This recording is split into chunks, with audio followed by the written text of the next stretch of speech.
দার্জিলিং ঘুরতে আসছেন আর এখানে এসে কোথায় ঘুরবেন ভাবছেন? আজকে এরকমই দুটো জায়গার সন্ধান দেব। আর এই দুটো জায়গা যদি না যান তাহলে কিন্তু আপনাদেরই লস। প্রথমটা হচ্ছে মহাকাল টেম্পল, আর দ্বিতীয়টা হচ্ছে কোথা থেকে দার্জিলিংয়ের সবচাইতে ভালো কাঞ্চনজঙ্ঘা দেখা যায় সেটাই দেখাবো। এর জন্য প্রথমেই আপনাদের আসতে হবে দার্জিলিং ম্যালে। ম্যালের ডান দিকে তাকালেই দেখবেন এরকম একটা স্টেজ করা আছে, যেটা তো সবাই চিনি আমরা। এরপরে ডান হাতে দেখতে পাচ্ছেন একটা রাস্তা চলে গেছে। এই রাস্তা ধরেই আপনাদের সামনের দিকে এগিয়ে যেতে হবে। এখানে দেখতে পাচ্ছেন লেখা রয়েছে নিউ মহাকাল মার্কেট। যখন বিকেলবেলা আসবেন দেখতে পাবেন রাস্তার ধারেই দুপাশারে অনেক দোকানপাট বসেছে। তো এই রাস্তা ধরেই সামনের দিকে বেশ কিছুটা এগিয়ে যেতে হবে। রাস্তাটা বেশ সুন্দর এবং ডান দিকে তাকালেই আপনারা সুন্দর পাহাড় দেখতে পাবেন। রাস্তা ধরে সামনের দিকে এগোলেই বাঁ হাতে পড়বে মহাকাল টেম্পল। বেশ খানিকটা সিঁড়ি অতিক্রম করে উপর দিকে উঠে যেতে হবে।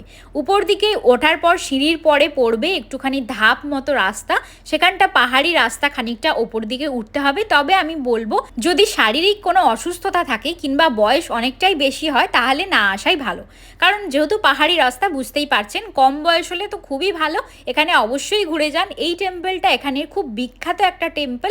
দূরে দেখতে পাচ্ছেন জুতো রাখার জায়গা রয়েছে, আপনারা আগে ওখানে জুতোগুলো খুলে রাখুন, জিনিসপত্রগুলো রাখতে হলে রেখে দিন। তারপর ডান দিকে সিঁড়ি দিয়ে সামনের দিকে এগিয়ে যান। সামনে এগোলেই দেখতে পাচ্ছেন একটা বড় মন্দির করা রয়েছে। এর ভিতরে রয়েছে একটা মহাদেবের মূর্তি। মহাদেবের মূর্তিটা আমি সামনে থেকে দেখিয়ে দিচ্ছি।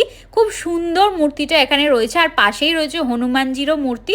সেটা আর আমার দেখানো সম্ভব হয়নি, ওখানে অনেক ভিড় ছিল। সামনের দিকে এরকম দেখুন ঘন্টা বাজানো রয়েছে, আপনারা চাইলে ঘন্টাগুলো বাজিয়ে দিতে পারেন। দিয়ে আবারও খানিকটা ধাপ আপনাদের সামনের দিকে চলে যেতে হবে। এখানে এলে খুব শান্তি লাগে, মানে এতটাই এখানটা শান্ত আর খুব সুন্দর করে সাজানো গুছানো, দেখতে খুব ভালো লাগছিল। এই যে মন্দিরটা ঢুকেই দেখতে পাচ্ছেন এখানে হচ্ছে কালী ঠাকুরের মন্দির। আমি সব ঠাকুরগুলো আর আলাদা করে দেখাতে পারিনি, কারণ ওই জায়গায় প্রচুর ভিড় ছিল, আমার ওখানে ভিডিও করা সম্ভব হয়নি। এই যে জায়গাটা দেখতে পাচ্ছেন আপনারা এখানে পুজো দিতে পারেন। সামনেই চলে গেলে একটা বড় মন্দির রয়েছে যেখানে শিব ঠাকুর রয়েছে, আর এই রকম ছোট ছোট শিব ঠাকুরের মূর্তি কিন্তু বাইরে প্রচুর রয়েছে। তার পাশেই রয়েছে পাইন গাছের বড় ফরেস্ট, আপনারা এইখানে দাঁড়িয়ে ছবি তুলতে পারেন, ভিডিও করতে পারেন, খুব ভালো লাগবে, খুব সুন্দর লাগছিল জায়গাটা।